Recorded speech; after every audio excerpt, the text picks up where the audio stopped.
अस्सलाम वालेकुम स्टूडेंट्स। आज का हमारा टॉपिक है क्वाड्रिलेटरल। क्वाड्रिलेटरल का सबसे पहले तो हम इंट्रोडक्शन लिखते हैं कि क्वाड्रिलेटरल में लिखना क्या है, ये होता क्या है, वो सब हम डिस्कस करेंगे। तो यहाँ पे इंट्रोडक्शन की हेडिंग देने के बाद आपने लिखना है a polygon of 4 sides is called quadrilateral.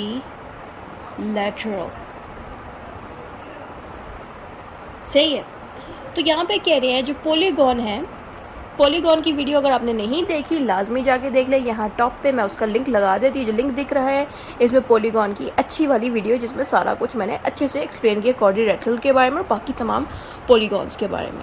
अब यहाँ पे एक ज़रूरी चीज़ बताई जा रही है कि जो पॉलीगॉन है उसमें 4 साइडें होती हैं और उसी 4 साइडें वाले पॉलीगॉन को हम क्वाड्रिलेटरल कहते हैं। ठीक है। अगर आपको इसी क्वाड्रिलेटरल का सम निकालना है, सम के लिए मैंने एक फार्मूला की वीडियो बनाई थी। अगर आपने फार्मूला की वीडियो नहीं देखी, जो कि इस ज्योमेट्री के चैप्टर्स में जितने फार्मूलाज आने थे उनकी मैंने एक वीडियो बनाई है। यहाँ टॉप पे मैं उसका लिंक लगा देती हूँ। यहाँ पे आपको ये लिंक दिख रहा होगा, इस पे जाके फार्मूलाज सारे ज़रूरी अपने पास रख लें। यहाँ पे मैं एक फार्मूला यूज़ करूँगी। सबसे पहले हम एग्जाम्पल पे पॉलीगॉन की एक एग्जाम्पल बना देती हूँ, फिर उसके बाद हम इसका एक फार्मूला देखते हैं कि फार्मूला जो मैंने डाला हुआ था उसकी मदद से पॉलीगॉन, ये जो क्वाड्रिलेटरल है, इसके 4 साइडों को कैसे उसमें सॉल्व किया जाएगा। ठीक है। एग्जाम्पल हम यहाँ पे क्वाड्रिलेटरल की दे रहे हैं।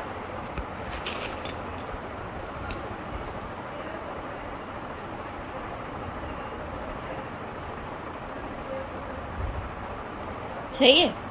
ये हो गया क्वाड्रिलेटरल। इस पे एक ये साइड है, एक ये साइड है, एक ये साइड है, एक ये साइड है। 1 2 3 4 4 होगी ना ये। तो आपने बताना है इट इज़ क्वाड्रिलेटरल। फिर आपने बताना है इट हैज़ 4 साइड्स। इतनी सी बात बता देनी। अगर ये डायग्राम बनानी हो बना दे, नहीं बनाना हो तो ये भी काफ़ी। अगर एग्जाम्पल देने के लिए बना देते तो कोई नुकसान नहीं होगा। ठीक है। अच्छा, जब आपने इंट्रोडक्शन और एग्जाम्पल दे दी उसके बाद सिंपली आपको फॉर्मूला जो यूज़ करना है वो वही वाला यूज़ करना है जो कि ज्योमेट्री के चैप्टर में मेंशन है। ठीक है। क्योंकि ज़ाहिर है ज्योमेट्री के चैप्टर में जितने ज़रूरी फार्मूलाज थे वो मैंने इकट्ठे कर दिए। वो वीडियो लाजमी देख लें, उसी से ही पेपर में सवाल आ सकते हैं। पेपर में सवाल कैसे आ सकते हैं उसके ऊपर भी मैंने एग्जाम्पल वीडियो बनाई है, आप देख सकते हो उसको। ठीक है। तो मैं लिंक उसका यहाँ टॉप पे इधर लगा दूँगी। फार्मूला में सिंपली आपने लिखना है, पहले फार्मूला क्या है वो जानते हैं।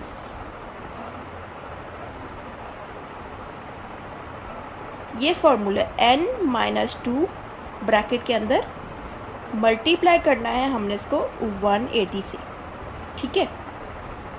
ये हमारा फार्मूला है। ठीक है। अब हमें पता है कि क्वाड्रिलेटरल के तकरीबन 4 साइडें होती हैं। वो 4 साइडें उठा के हमने यहाँ पे लिख देनी इसके अंदर। ठीक है। अब मैं आपके सामने 4 साइडें इसके अंदर लिख देती हूँ। यहाँ आ जाएगा 4 - 2 मल्टीप्लाई बाय 180। 4 को 2 से माइनस करें, कितना रह गया? 2 रह गया। फिर मल्टीप्लाई को एज इट इज़ लिखे रहने देंगे। फिर ठीक है। फिर उसके बाद आपने इसको आपस में मल्टीप्लाई कराना है तो क्या आएगा आंसर? हम यहाँ से ये यूज़ करेंगे, 2 को मल्टीप्लाई कराएंगे 180 से, तो हमारा क्या आंसर आया? 360। ठीक है। तो 360 हम यहाँ पे लिख देंगे। ये 360 क्यों आया? क्योंकि हमने 4 साइड्स को यूज़ किया, यानी कि 4 साइडों को हमने यहाँ पे लिखा। फिर उसके बाद इन 4 को माइनस किया 2 से, 2 बच गया।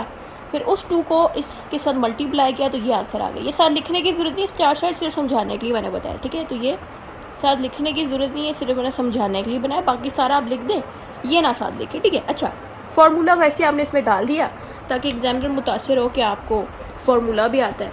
तो यहाँ से फार्मूला क्या था? फार्मूला हमारा ये है।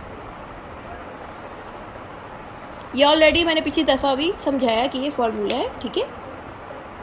तो इधर ये किस चीज़ का आपने एंगल निकाला, इसके साथ आपने लिखना है, यहाँ पे लिखना है इस तरह से, सम sum of interior angles of quadrilateral is 360।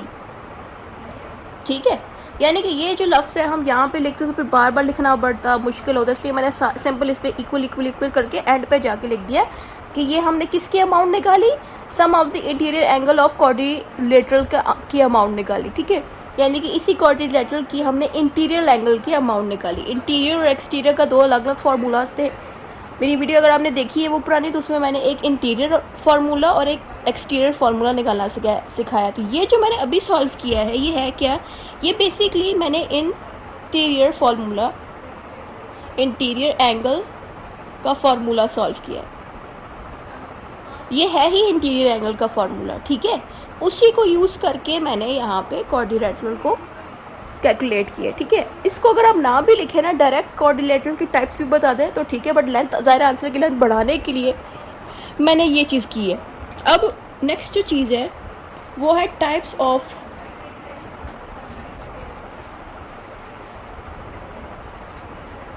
Quadrilateral. Types of quadrilateral, अब हम इसकी टाइप्स जो हैं वो डिस्कस करते हैं। ठीक है, सबसे पहले हम नंबरिंग देके सारी टाइप्स एक दफ़ा लिख देती हूँ आपके सामने, फिर हम इन टाइप्स को डिस्कस करेंगे। सबसे पहले नंबर पे हमारे पास आती है यहाँ पे पैरेललोग्राम, नंबर 1 पे ये आ गई। ठीक है, फिर हमारे पास नंबर 2 पे ये आ जाती है रेक्टेंगल। नंबर 3 पे हमारे पास आती है रोम्बस। ठीक है, और नंबर 4 पे हमारे पास टाइप आती है स्क्वायर, और नंबर 5 पे हमारे पास आ जाती है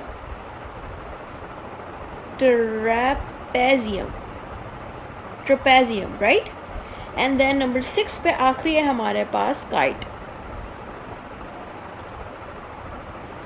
अब यहाँ पे 1 2 3 4 5 6 तकरीबन हमारे पास हैं क्वाड्रिलेटरल, ये टाइप्स हैं 6। ठीक है, अब हम इन्हीं 6 टाइप्स को ना डिस्कस करेंगे आगे। ठीक है, तो सबसे पहले हम इसको डिस्कस करते हैं कि ये है क्या। मैं आपको एग्जांपल के साथ एक्सप्लेन कर दूंगी, सही है। तो हमारे पास यहाँ पे नंबर 1 पे क्या है,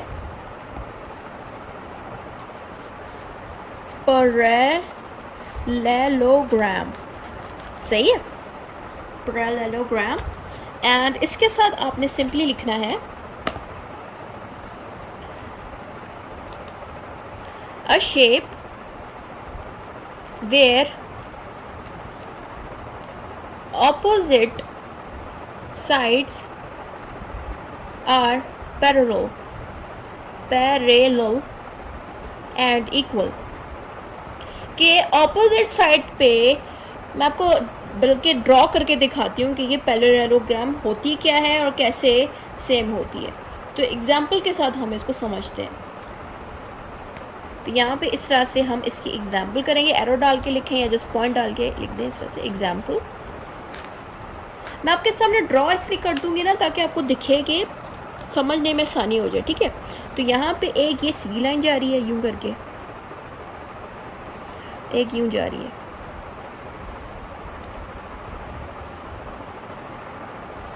अब यहाँ पे क्या हो रहा है कि ये जो ऊपर यहाँ पे जो लाइन है और जो ये जो लाइन है, इन दोनों की लंबाई सेम है। ठीक है, लेकिन ये एक दूसरे के आमने सामने है। ठीक है, एक दूसरे के पैरेलल हैं, इसीलिए इस तरह के डब्बे को हम कहते हैं पैरेललोग्राम। सॉरी, मुझसे बोला नहीं जा रहा था ये वर्ड। तो इसका मतलब ये है कि ऑपोजिट वाले जो हैं वो सेम है। यहाँ तक कि अब इनको देखें तो ये दोनों भी सेम ही लंबाई के हैं, लेकिन ये भी एक दूसरे के आमने सामने है, तो वैसे ही वो भी एक दूसरे के आमने सामने है। समझ लिया। फिर इसके साथ आप एग्जाम्पल लिख सकते हैं इसके अंदर, अ स्लैंटेड साइड्स स्लैंटेड मैंने उल्टा लिख दिया है, रेक्टेंगल, अ स्लैंटेड रेक्टेंगल शेप।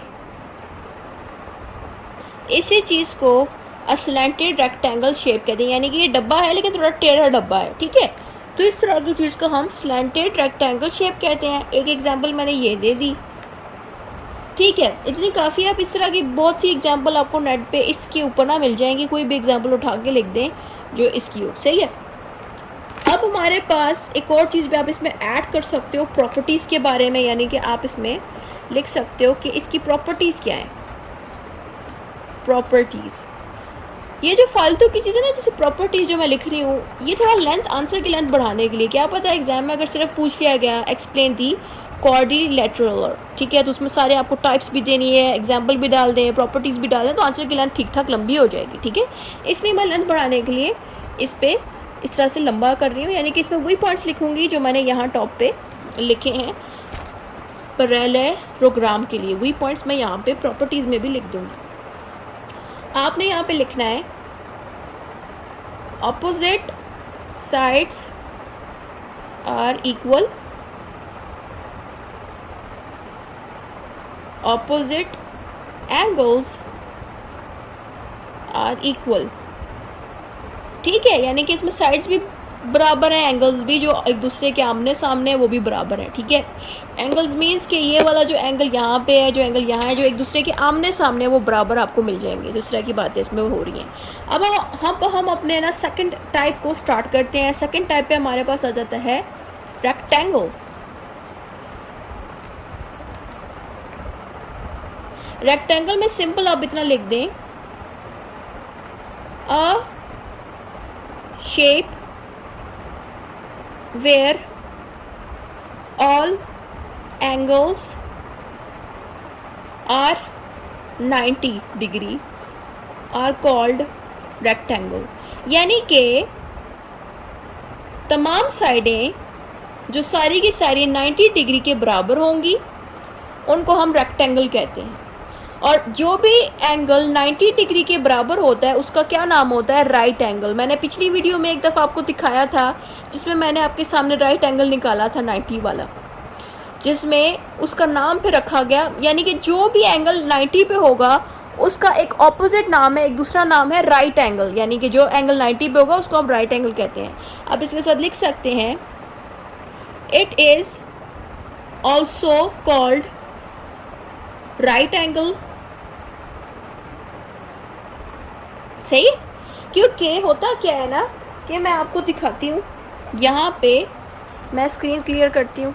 यहाँ पे जब मैंने लास्ट टाइम रेक्टेंगल दिखाया तो रेक्टेंगल में क्या होता है कि ये इस तरह से लाइन एक जाएगी 90 से यहाँ तक आएगी, फिर इस तरह करके यहाँ तक जाएगी। तो इस तरह की जो लाइन होगी ना, ये पूरी लाइन ये सारी राइट की साइड पे है, ये मेरा राइट हैंड है, राइट की साइड पे है। तो ये पूरा जो एंगल बन रहा है ना, ये पूरा एंगल, इसी को हम कहते हैं 90 का एंगल, कि ये पूरा 90 का होगा और ये मेरी राइट साइड बनती है, तो इसलिए इस एंगल का नाम राइट एंगल भी होता है, ठीक है। ये मैं ऑलरेडी अपनी पिछली वीडियोस में समझा चुकी हूँ। अगर आपने वो वाली वीडियो नहीं देखी, यहाँ टॉप पे एक लिंक आपको शो हो रहा है, इसको जब आप क्लिक करेंगे वो वीडियो आपको प्ले हो जाएगी जिसमें मैंने अच्छे से उस एंगल को एक्सप्लेन किया है, वहाँ से जाके आप देख लीजिएगा। अच्छा, अब हम यहाँ पे रेक्टेंगल दिखने में कैसा होता है, रेक्टेंगल दिखने में ऐसा होता है, ये देखें,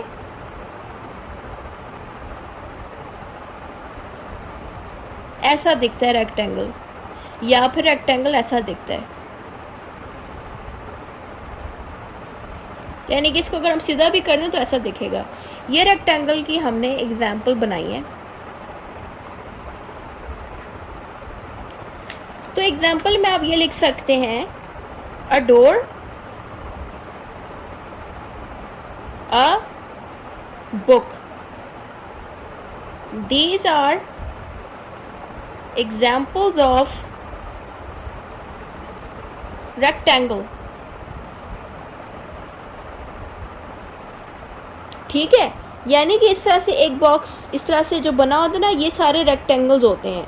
अब जो आपके घर का दरवाज़ा है वो भी रेक्टेंगल की तरह ऐसा ही दिखता है, आपकी जो किताबें हैं वो भी रेक्टेंगल की शेप में ही होती हैं, ठीक है। तो ये इस तरह से हमने एग्जांपल दे दी। अब प्रॉपर्टीज़ की भी, इसकी भी प्रॉपर्टीज़ की आपने वैसी ही हेडिंग देनी है जैसे हमने पिछली के लिए की। तो प्रॉपर्टीज़ में भी वही बातें लिख देनी है जो आपने यहाँ पे लिखी हैं, ठीक है। तो हम प्रॉपर्टीज़ में भी वही चीज़ें लिखेंगे, इसलिए इसको हम इस तरह से लिखते हैं। हेडिंग सबसे पहले हम प्रॉपर्टीज़ की देंगे, इस तरह से हेडिंग दे दी प्रॉपर्टीज़ की। इसमें हमने थोड़ी सी इसके पॉइंट्स बता देने हैं कि इसमें क्या क्या चीज़ें होती हैं। सबसे पहले हमने रेक्टेंगल के बारे में ये जाना कि इसके तमाम एंगल्स 90 डिग्री तक के ही होते हैं, तो वो पॉइंट हमने यहाँ पे लिखना है। All angles are equal to 90 degree. दूसरी चीज़ हमने इसके बारे में क्या जानी कि इसमें ऑपोजिट साइड्स इक्वल होते हैं, कि ऑपोजिट साइड्स पे जो लाइनें हैं वो बराबर है। ये देखें, ये दोनों एक जैसी दिखती हैं, एक दूसरे के आमने सामने है, पैरेलल है, ऑपोजिट है, इसीलिए ये बराबर लेंथ पे है। ये और ये सेम ही लंबाई की है, इसलिए ये एक दूसरे के आमने सामने ऑपोजिट है, ये बराबर है। तो यही बात यहाँ पे समझाई जा रही है, सही है। अब हम अपनी तीसरी टाइप स्टार्ट करते हैं। तीसरी टाइप है हमारी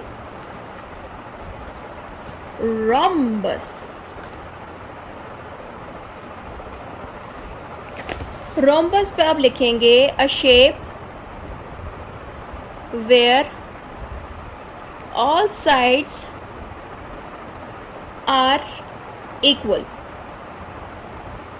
इस तरह से भी लिख सकते हैं या इस तरह से लिख सकते हैं a quadrilateral where all sides are equal, ठीक है। क्योंकि हम क्वाड्रिलेटरल का ही टॉपिक पढ़े हैं तो क्वाड्रिलेटरल का नाम भी यूज़ कर सकते हो। अगर क्वाड्रिलेटरल लंबा लिखना नहीं चाह रहे तो उसकी जगह सिंपल लिख दें एक ऐसी शेप जिसके सारी साइडें बराबर होती हैं, उनको हम रोम्बस कहते हैं, ठीक है।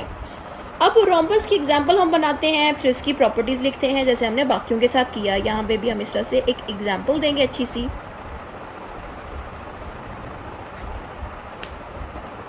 रोम्बस में एग्जांपल हम दे देते हैं डायमंड की, ठीक है।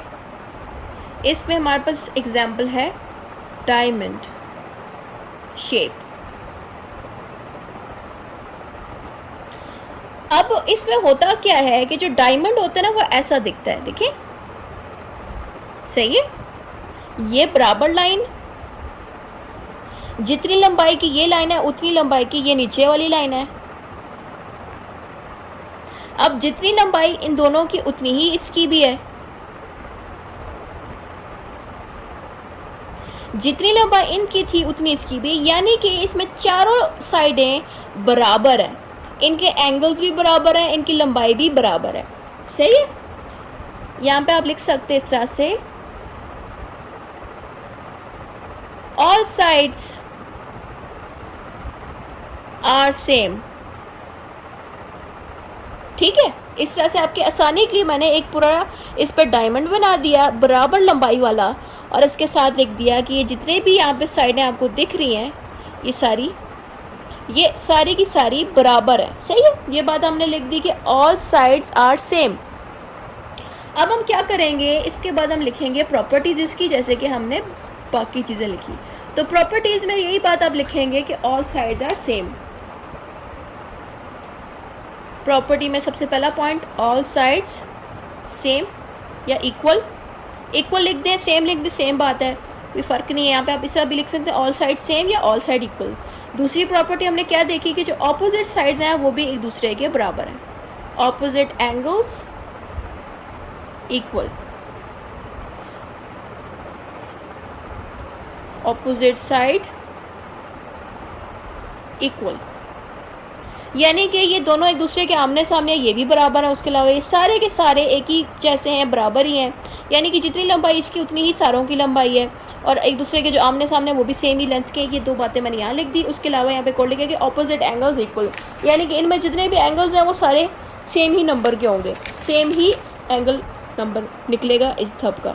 अच्छा, अब हम अपनी चौथी टाइप स्टार्ट करते हैं। तो चौथी टाइप है हमारी स्क्वायर। स्क्वायर तो आपको पता है एक डब्बा होता है इस तरह का, ठीक है, उसमें भी ज़्यादा सारी साइडें बराबर ही होती हैं। तो हमने स्क्वायर के लिए लिखना है a square, a square that has all sides equal and all angles are 90 degree. यानी कि स्क्वायर वो होता है जिसमें सारी साइडें बराबर होती हैं और सारे एंगल 90 डिग्री होते हैं। आप लोगों के जहन में आ ही रहा होगा कि क्या स्क्वायर और रोम्बस सेम है? नहीं। रोम्बस में क्या होता है, साइडें सेम होती हैं लेकिन इनके ऑपोजिट साइड पे, यानी कि यहाँ पे जो एंगल बनेगा इसके सामने वाला जो एंगल बनेगा सामने वाली तरफ, उन दोनों का सेम होगा, लेकिन इस साइड का थोड़ा सा चेंज हो सकता है। लेकिन स्क्वायर में ऐसा नहीं होता। स्क्वायर में क्या होता है कि ये जो बॉक्स होता है, मैं आपके सामने बॉक्स भी बना देती हूँ, जो बॉक्स है इस तरह का, ये स्क्वायर होता है, राइट। इसमें क्या होता है कि इसकी सारी साइडें इस तरह से बराबर की 90 एंगल 90 एंगल 90 एंगल 90 एंगल की होती हैं। उसके साथ साथ ये जो इनकी लंबाई है, ये सारों की लंबाई भी सेम होती है। ठीक है, ये चीज़ आप लोग समझिए, इसलिए ये उसके साथ मैच नहीं करता, डिफरेंट है। तो एग्जाम्पल आप इसमें किसी भी अच्छी सी दे सकते हैं। एग्जाम्पल हम देते हैं इस पर जो इसके साथ सूट करे। हमारी डेली लाइफ यानी कि हमारी आम जिंदगी में एग्जाम्पल जो इसके अंदर सूट कर सकती है कि हमारी आम जिंदगी में जो घर की टाइलें होती हैं, फ्लोर टाइल्स, वो स्क्वायर शेप में मिलेंगे आपको। उसके अलावा चेस बोर्ड भी स्क्वायर शेप में होता है। लूडो का बोर्ड तो खैर स्क्वायर शेप में नहीं, लेकिन जो आपकी आम जिंदगी में कोई ऐसी चीज़ जो चकोर हो, उसके आप एग्जाम्पल दे सकते हैं यहाँ पे। तो मैंने ये दो दे दिए, इसके साथ लिख दूंगी मैं, these are examples of square quadrilateral. सही है, इस तरह से एक लाइन दे दी। अब हम अपनी अगली टाइप स्टार्ट करने से पहले इसकी प्रॉपर्टी के बारे में भी बता देते हैं जो मुझसे रहने लगी थी। प्रॉपर्टीज़ में भी ज़ाहिर सेम बातें आप लिखेंगे, तो प्रॉपर्टी में हम लिख देते हैं इसके कि ऑल साइड्स इक्वल। दूसरी प्रॉपर्टीज़ के ये देंगे all angles equal to 90 degree. सही है, वही बातें जो ऊपर लिखी है वही उठा के हमने प्रॉपर्टीज़ में भी डाल दी ताकि आंसर की लेंथ बढ़ जाए हमारी। अब हम अपनी फिफ्थ टाइप स्टार्ट करने लगे हैं। तो फिफ्थ टाइप है हमारी trapezium.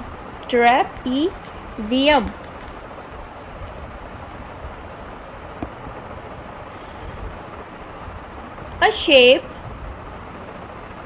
with only one pair of parallel sides। एक ऐसी शेप जिसके अंदर एक ही साइड पैरेलल होती है एक दूसरे के, उसको ट्रेपीजियम कहते हैं। मैं एग्जांपल देके समझा देती हूँ ताकि अच्छे से समझ लगे। ट्रेपीजियम थोड़ा ट्रिकी होगा, बट ये मैं अच्छे से समझा देती हूँ कि इसमें करना क्या है। आपको इस तरह से एक एग्जांपल लिखनी है, इस तरह से हेडिंग देनी है। मैं आपको समझाती हूँ कि इसमें करना क्या है। एक लाइन इस तरह से यूँ जा रही है, ठीक है, इस तरह जा रही है आगे की तरफ, ठीक है। फिर ये यहाँ से यूँ हो जाती है, फिर उसके बाद ये लाइन थोड़ी सी टेढ़ी होकर इस तरह होगी, ठीक है। ये लाइन मैं इस तरह से लगा देती हूँ, ये यूँ जा रही है। जा दोनों आगे रही हैं लेकिन ये दोनों एक दूसरे के आमने सामने। लेकिन फ़र्क देखें आप कि ये दोनों एक दूसरे के पैरेलल है और एक ही डायरेक्शन में जा रही हैं, ठीक है। इसीलिए ट्रेपीजियम में ये कहा जाता है कि उसमें इस तरह से आपको ना अलग अलग दो लाइनें मिलेंगी जो पैरेलल है एक दूसरे के आमने सामने, लेकिन वो बराबर लंबाई की नहीं होती। इसमें एग्जांपल हम किसकी दे सकते हैं जिसके साथ फिट आ सके। इस पे हम एग्जांपल दे सकते हैं अ ब्रिज, स्पोर्ट शेप, यानी कि जो ब्रिज आपने देखे होंगे वो भी ऐसे ही बने होते हैं, आमने सामने होते हैं उसके। उसके अलावा एक और एग्जांपल हम दे सकते हैं ट्रेन ट्रैक्स, कि जो ट्रेन की पटरी है वो भी इसी तरह आगे इस तरह से आगे जा रही होती है, लेकिन एक साइड की शेप थोड़ी ऐसी होगी, दूसरी साइड की शेप थोड़ी मतलब आगे एक साइड थोड़ी लंबी होगी, उसके साथ मैच नहीं करेगी लंबाई, लेकिन ये दोनों एक दूसरे के आमने सामने है, पैरेलल है और इस तरह से लाइन बनी हुई। ठीक है, ट्रेपीजियम थोड़ा सा समझा दिया आपको मैंने। अब इसकी थोड़ी सी हम प्रॉपर्टीज़ लिख देते हैं। प्रॉपर्टीज़ में सिंपली हम लिखेंगे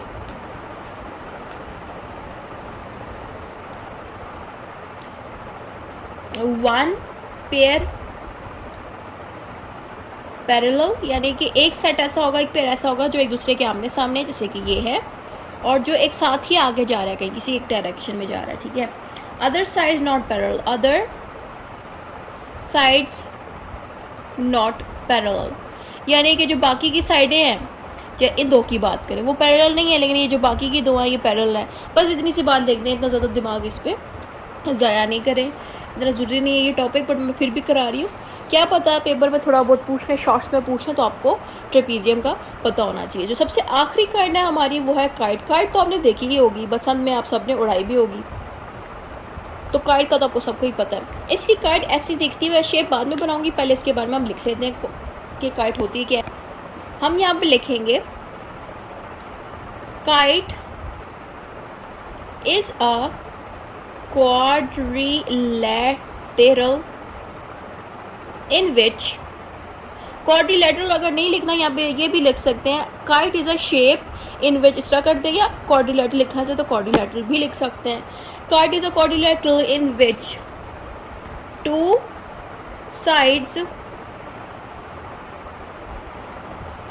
sides which are adjacent are equal।